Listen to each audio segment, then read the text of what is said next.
शंकर जी के जो पुत्र हैं गणेश जी, उनका जन्म कैसे हुआ, कौन है वो, किसके अवतार हैं, उनका कटा हुआ सर कहाँ चला गया, किसने काटा, क्यों काटा।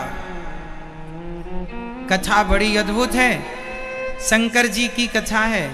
शंकर जी के घर में शंकर जी भगवान से कितना प्यार करते हैं, ये मैं अब आपको बताने जा रहा हूं, जरा ध्यान पूर्वक सुनिएगा। माता पार्वती और शंकर अपना गृहस्थ जीवन में चले गए, रति सुख का आनंद ले रहे थे। शिव जी रति सुख का आनंद ले रहे थे, तभी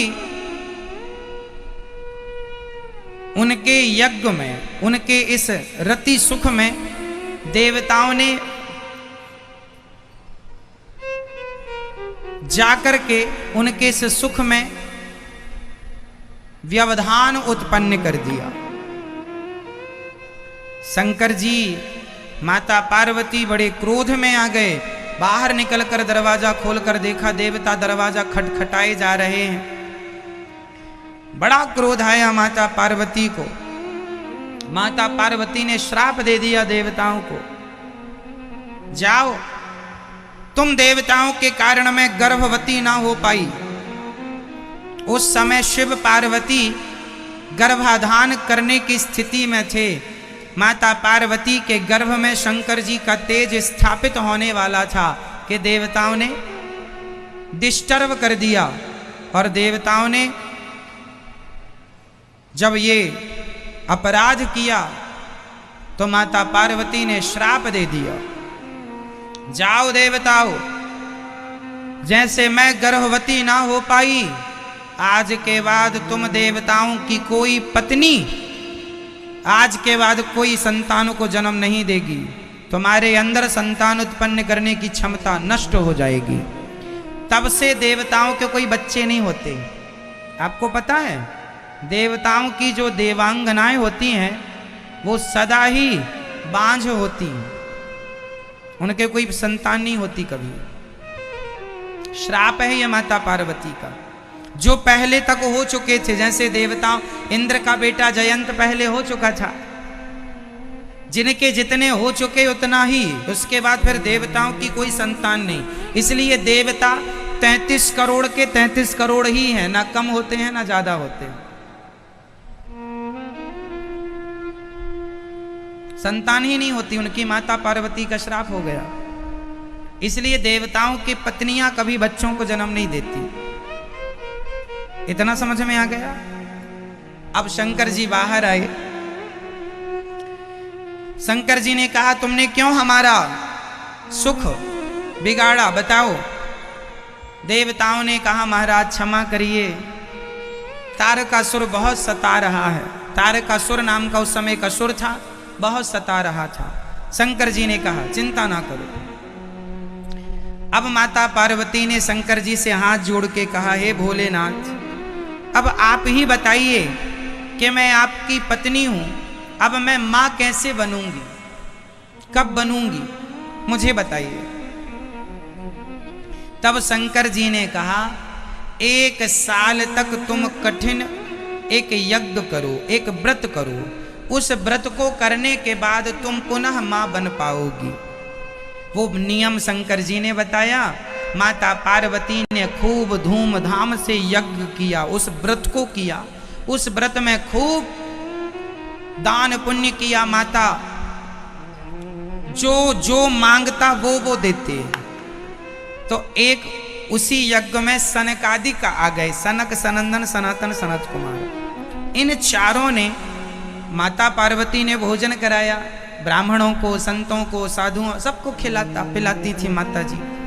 तो सनकादियों को भोजन कराया। तो सनकादियों से माता पार्वती ने कहा कि आप हमसे कोई वरदान, सनकादियों से माता पार्वती ने कहा कि हमने भोजन कराया है, आप हमसे दक्षिणा मांगिए, क्या मांगते हैं। तो सनकादियों ने कहा जो मांगेंगे दोगी माता, जरूर देंगे। तो सनकादियों ने कहा हमें दक्षिणा में शंकर जी चाहिए। अब कोई पत्नी से कोई उसके पति को मांग ले तो माता जी का तो गला ही सूख गया, माता जी का तो गला सूख गया। अब शंकर जी अब नहीं देंगे तो श्राप मिल जाएगा। माता पार्वती तो रोने लगी, हे महाराज, इसके बदले आप जो मांगेंगे मैं अपने शंकर को, अपने पति को कैसे सौंप दूं? पति ही चले जाएंगे तो फिर मैं मां कैसे बनूंगी? मैं पुत्र के लिए ही तो ये सारा यज्ञ अनुष्ठान कर रही हूं।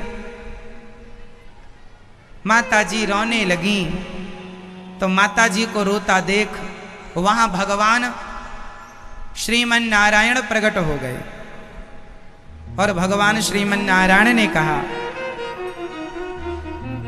देवी आप अपने पति का दान कर दीजिए, आपका भला होगा। भगवान ने कह दिया तो माता जी ने अपने पति भगवान शिव का दान सनकादियों को कर दिया। और जब दान दे दिया तो सनकादिक बड़े प्रसन्न हुए कि आपने अपना सबसे कीमती जो पति होता है वही दान किया, हम आप पर बड़े प्रसन्न हैं। जो वरदान आप चाहती हैं, जिसकी कामना के लिए आपने ये यज्ञ अनुष्ठान किया है, निश्चित पूरा होगा। ये कह करके सभी देवी देवता माता पार्वती को वरदान देकर के आशीर्वाद देकर चले गए। सब लोग, यज्ञ पूरा हुआ, अनुष्ठान व्रत पूरा हुआ। एक सुंदर से बगीचे में एक सुंदर सा वहां पर वन था। उस वन में भगवान शंकर माता पार्वती के संग आज फिर विहार करने निकले। वहां शंकर जी अपनी पार्वती अर्थात माता पार्वती के संग विहार कर ही रहे थे। आज माता पार्वती के गर्भ में भगवान शिव अपने तेज को स्थापित करने वाले थे कि अभी तेज स्थापित होने वाला ही था। माता पार्वती गर्भवती होने वाली ही थी कि उनके द्वार पर स्वयं भगवान श्रीमन नारायण एक गरीब आदमी बनकर, ब्राह्मण बनकर आवाज लगाने लगे, भिक्षाम देही, मैं बहुत भूखा हूं, बहुत प्यासा हूं, क्या मुझे कुछ खाने को मिलेगा? उस समय माता पार्वती गर्भवती ही होने वाली थी कि ब्राह्मण द्वार पर आवाज लगाए जा रहा है। तुरंत शंकर जी उस ब्राह्मण की आवाज सुन के माता पार्वती से बोले, हम गृहस्थ हैं, द्वार पर कोई अतिथि खड़ा है। माता पार्वती जितनी देर में उस अतिथि के पास गई, उतनी देर में शंकर जी का तेज जाकर के धरती पर गिर पड़ा। जो तेज मां पार्वती के गर्भ में स्थापित होना था, वो तेज जाकर के पृथ्वी पर गिर पड़ा। माता पार्वती ब्राह्मण देवता के पास आई, जी विप्र देवता, क्या सेवा करूं, क्या खाएंगे आप? उन्होंने कहा, हमें ये खाना है, ये खाना है, बड़ी भूख लगी है। माता पार्वती बहुत दुखी हुई कि मैं गर्भवती ना हो पाई। शिव जी का तेज जमीन पर गिर पड़ा, अब कैसे गर्भवती होंगी मैं? रोने लगी। तब वो ब्राह्मण जो सामने खड़े थे, उन्होंने माता कहकर बुलाया, हे माता, आप चिंता ना करिए, आपको पुत्र जरूर प्राप्त होगा। ये कहकर के वो ब्राह्मण अंतर्धान हो गए, पता नहीं कहां चले गए। और वो ब्राह्मण कोई और नहीं, भगवान स्वयं श्रीमन नारायण थे, भगवान श्री कृष्ण थे। तुरंत वो एक सुंदर से पुत्र के रूप में माता पार्वती जिस बिस्तर पर अभी बैठी थी, उसी पलंग पर जाकर के नन्हा सा बालक के रूप में भगवान प्रकट हो गए। जैसे यशोदा के यहाँ, जैसे देवकी के यहाँ कृष्ण भगवान प्रकट हुए थे, भय प्रकट कृपाला दीन दयाला, जैसे कौशल्या के यहाँ स्वयं राम प्रकट हुए थे, ऐसे माता पार्वती के यहाँ आज स्वयं भगवान नारायण गणेश के रूप में प्रकट हो गए। मां, मैं आपका बेटा बनूंगा। ब्राह्मण तो गणेश के रूप में प्रकट हो गए, नन्हा सा बालक। माता जी बाहर खड़ी, तभी आकाशवाणी हुई, देवी आपको पुत्र की प्राप्ति हो गई है, आप जाओ अपने पुत्र को प्यार करो। माता पार्वती अंदर गईं तो वो नन्हा सा बालक बहुत सुंदर माता पार्वती के उसी बिस्तर पर था जिस बिस्तर वो अभी थोड़ी देर पहले बैठी थी। अब तो माता पार्वती उस पुत्र को देखकर उनके अंदर ममता जाग गई, करुणा जाग गई, और माता पार्वती ने उस पुत्र को, वो बच्चा धीरे धीरे बोल रहा था, रो रहा था, माँ। तो गणेश जी ने, जो माता पार्वती का एक नाम है उमा, माता जी का एक नाम क्या है? उमा। उमा कहूँ मैं अनुभव अपना, ये जो माता पार्वती जी का एक नाम उमा है, ये नाम पार्वती जी को भगवान गणेश जी ने प्रदान किया है। उमा उमा उमा, ऐसे ऊ करके रो रहे थे ना भगवान गणेश जी, ऊ करके। बच्चा कैसे रोता? ऊ करके रो रहे थे, तो उनके मुख से माँ भी निकल रहा था, माँ। तो उमा उनका नाम पड़ गया। तो माता पार्वती ने बच्चे को उठाया, अपना दूध पिलाया। शंकर जी आए, शंकर जी ने देखा, अरे देवी ये पुत्र स्वयं गणेश जी जो हैं वो साक्षात भगवान कृष्ण के अवतार ही हैं। गणेश जी साक्षात भगवान कृष्ण है, ऐसा हम मन से नहीं कह रहे हैं। आप ब्रह्म वैवर्त पुराण पढ़ लीजिएगा, किसी को देखना है तो मैं आपको दिखा सकता हूं कि ये बातें कहाँ लिखी हैं, पुराण में लिखी हैं। कई लोग कहते हैं ना कि माता पार्वती के मैल से उन्होंने एक गणेश जी बना, ये सब बातें झूठी हैं, ये सब गलत कथाएं समाज में प्रचारित की गई, इनका कोई और छोर नहीं है।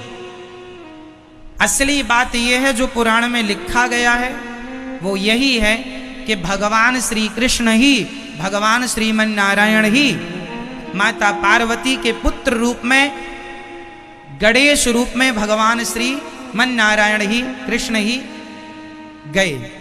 तो अब देखो यहां तक समझ में आया, अब आगे चलते हैं। अब यहां भगवान गणेश जी का जन्म हुआ, गणेश जी का उत्सव। उस समय गणेश जी हमारे आपके जैसे मनुष्य ही थे, भगवान थे, अर्थात मुंह हमारी तरह आपकी तरह था।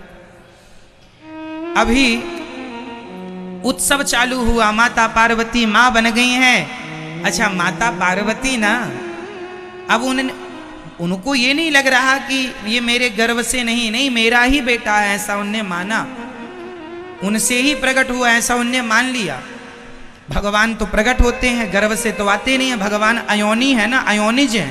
भगवान का जन्म गर्भ से नहीं होता, भगवान तो सदा प्रकट होते हैं, भय प्रकट कृपाला। हम और आप ना माँ की योनि से पैदा होते हैं, भगवान योनि से पैदा नहीं होते। भगवान का एक नाम है अयोनिजा, जो योनि से कभी पैदा ना हो वो है अयोनिज, जो योनि से कभी प्रकट नहीं होते, प्रकट होते, वो प्रकट होते हैं। भय प्रकट कृपाला तमद्भुतम बालकम अम्बुजेक्षणम, प्रकट होते हैं वो। तो गणेश जी प्रकट हो गए, माता पार्वती ने स्तनपान कराया, दूध पिलाया और खूब आनंद से खूब उत्सव मनाया। अब पार्वती जी के बेटा हुआ है, सब देखने आए दूर दूर से। तो सब देखने आए, उनमें शनि भी आए थे। अब आगे की कथा समझिएगा, कौन आया? शनि। तो शनि मुंह लटका के खड़े थे ऐसे। माता पार्वती ने कहा कि सबने मेरे छोरा को आशीर्वाद दिया, सबने खूब दुआएं दी, ब्रह्मा जी आए, विष्णु जी आए, सब देवी इंद्र आए, सबने आशीर्वाद दुआएं दी, तुम आए हो तो मुंह लटका के खड़े हो, क्यों? आशीर्वाद दो। शनि जी बोले मेरी दृष्टि बहुत बुरी है। पार्वती जी बोली कोई दृष्टि बुरी नहीं है, तुम तो दर्शन। पार्वती जी ने कहा दर्शन दो और आशीर्वाद दो। शनि बोले देखूं? हाँ देखो। शनि की दृष्टि पड़ते ही गणेश जी का सिर धड़ से अलग हो गया। आप लोग ये सुनते हैं कि शंकर जी ने सिर काटा था, अन्य पुराणों में कहीं कहीं पर यह भी लिखा है कि शंकर जी ने सिर काटा, क्योंकि गणेश जी उस समय माता पार्वती की सेवा में थे। माता जी ने कहा था कोई अंदर ना आए, तो शंकर जी आए तो शंकर जी को भी रोका, ये भी कथा हम लोग सुनते हैं। तो सुनो, ये कथा भी सत्य है कि शंकर जी ने सिर काटा, और ये कथा भी सत्य है कि शनि की दृष्टि पड़ते ही सिर खंडित हुआ। अब ये दोनों कथाएं सत्य कैसे हो सकती हैं? तो मैं आपको समझाऊं। गणेश जी का जन्म कोई एक बार नहीं हुआ, हर कल्प में गणेश जी का जन्म होता है। हर कल्प में, जैसे प्रधानमंत्री 5 साल के होते हैं, हाँ या ना? प्रधानमंत्री किसी का नाम नहीं है, प्रधानमंत्री एक पद होता है 5 साल के। उसी प्रकार गणेश जी एक पद है। उस पद पर आज आप बैठे हैं तो आज आप गणेश जी बनेंगे। पार्वती जी पिछली बार सती थी, फिर उनका जन्म पार्वती के रूप में हुआ। इसके पहले भी माता पार्वती के कई जन्म हो चुके हैं। तो जो पिछले गणेश थे, पिछले जन्म की पार्वती के बेटे थे, उनका सिर तो शंकर जी ने काटा था। भाई अनेक कल्पों की कथाएं हैं ना। जैसे राम जी ने रावण को मारा, तो किस रावण को मारा? एक रावण प्रताप भानु नाम का रावण था, रामचरितमानस में लिखा है सब। एक रावण बना प्रताप भानु, एक रावण बना जय और विजय, एक रावण बना तुलसी के पति वृंदा जालंधर। तो जालंधर रावण हुआ, प्रताप भानु रावण हुआ, जय विजय रावण हुए। कितने रावण हो गए? 3। तो इन 3 रावणों को मारने के लिए राम जी आए। तो एक बार त्रेता युग आया तो एक रावण को मारा, दूसरी बार त्रेता। जैसे पिछली संडे आई तो आपने ये काम किया था, इस संडे को ये काम किया। तो जो चारों युग हैं, सतयुग, त्रेता, द्वापर, कलयुग, ये चारों युग हमेशा चलते हैं। कलयुग पूरा होने के बाद फिर सतयुग आएगा, तो सतयुग आएगा तो फिर नरसिंह भगवान का जन्म होगा। नरसिंह भगवान तो एक बार हो चुके हैं, अब अगला सतयुग आएगा, फिर नरसिंह भगवान आएंगे प्रहलाद के लिए। उस समय प्रहलाद कोई और होगा, बस प्रहलाद जैसा पात्र बदल जाएगा, हिरण्यकश्यपु कोई और बनेगा। पात्र बदलते जाते हैं पर लीलाएं वही रहती हैं। समझ रहे हैं आप लोग? तो राम जी ने एक रावण को, ये रामचरितमानस में लिखी है 3 रावणों की कथा, आप पढ़ सकते हैं, बालकांड में ही लिखा है सब। तो त्रेता जब जब आएगा तब तब राम आएंगे। तो एक बार राम जी आए इस रावण को मारने, एक बार के राम जी ने, तो एक बार के राम जी में ये वाली लीला हो गई, एक बार में वो वाली लीला हो गई। ऐसी लीलाओं में तो एक बार गणेश जी का सिर शंकर जी ने काटा, एक बार शनि की दृष्टि पड़ते ही गणेश जी का सिर खंडित हो गया। ऐसा ब्रह्म वैवर्त पुराण में जो लिखा है वो मैं आपको कहता हूँ। शिव महापुराण की कथा ये है कि शंकर जी ने सिर काटा। ब्रह्म वैवर्त पुराण की कथा ये है कि यहाँ शनि की दृष्टि पड़ती कटा। अब कहेंगे पुराण में अलग अलग क्यों लिखा है? भाई एक कल्प की कथा उसमें लिखी, एक कल्प की कथा इसमें लिखी। कल्प कितने होते हैं? 30 कल्प होते हैं, जिनमें 3 कल्पों का विस्तार तो शास्त्रों में मिलता है। ब्रह्म कल्प, वाराह कल्प और पद्म कल्प। अभी कौन सा कल्प चल रहा है? वाराह कल्प चल रहा है। तो ये कल्पों की कल्प कल्प का भेद है शास्त्रों में, अनेक कल्प में कथाएं हुई। तो अब सुनो आगे। शंकर जी माता पार्वती जी अपने पुत्र को लिए बैठी थी कि शनि की दृष्टि पड़ते ही उनके पुत्र का सिर जो है धड़ से अलग हो गया, कट गया, भंग हो गया। माता पार्वती रोने लगी। शनि ने तुरंत दृष्टि नीचे कर ली कि माता पार्वती ने शनि को श्राप दे दिया, जा तू अंगहीन हो जा, तूने मेरे बच्चे के प्राण ले लिए, अंगहीन हो जा। तब वहां बैठे सूर्य भगवान दुखी हो गए, क्योंकि शनि सूर्य भगवान के ही पुत्र हैं। तो शनि बड़े गुस्से में आ गए और सूर्य भगवान माता पार्वती के क्रोध को शांत किया। भगवान श्रीमन नारायण प्रकट हो गए, भगवान विष्णु प्रकट हो गए। आप विष्णु कहो, नारायण कहो या कृष्ण कहो, तो भगवान विष्णु प्रकट हो गए। उन्होंने कहा माता पार्वती से आप क्रोध ना कीजिए देवी, और शनि को क्षमा कीजिए, इसमें शनि का दोष नहीं है। आपने कहा था कि देखो आशीर्वाद दो, वो तो नहीं देख रहा था। माता पार्वती को अपनी गलती का एहसास हुआ।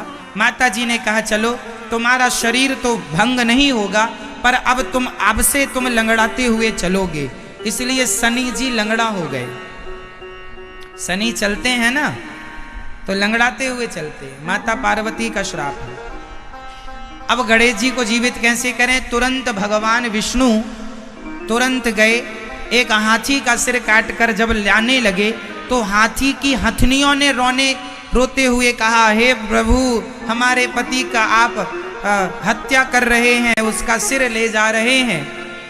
कई लोग कहते हैं कि हाथी का सिर काट दिया तो हाथी तो मर ही गया। ना जी, ब्रह्म वैवर्त पुराण में लिखा है कि भगवान विष्णु ने जिस हाथी का सिर काटा उस हाथी को भगवान ने अपने बल से दूसरा सिर लगाकर जीवित कर दिया था, उसे जीवित किया और फिर वो हाथी का सिर लाकर गणेश जी के सिर में लगाया और गणेश जी जीवित हो गए। बोलिए गणेश भगवान की। तो गणेश जी जीवित हो गए। गणेश पुराण की कथाएं कुछ इसी प्रकार हैं। तो गणेश जी जीवित हो गए। तो ये गणेश जी के जन्म की कथा है। तो गणेश जी को माता पार्वती ने अपने महल से, अपने माटी से बनाया। ये सारी कथाएं झूठी कथाएं, इनमें शास्त्रों में ऐसी कोई कथा नहीं मिलती। माता जो गणेश जी हैं वो साक्षात भगवान श्री कृष्ण के अवतार हैं, इसलिए वो विघ्न विनाशक हैं।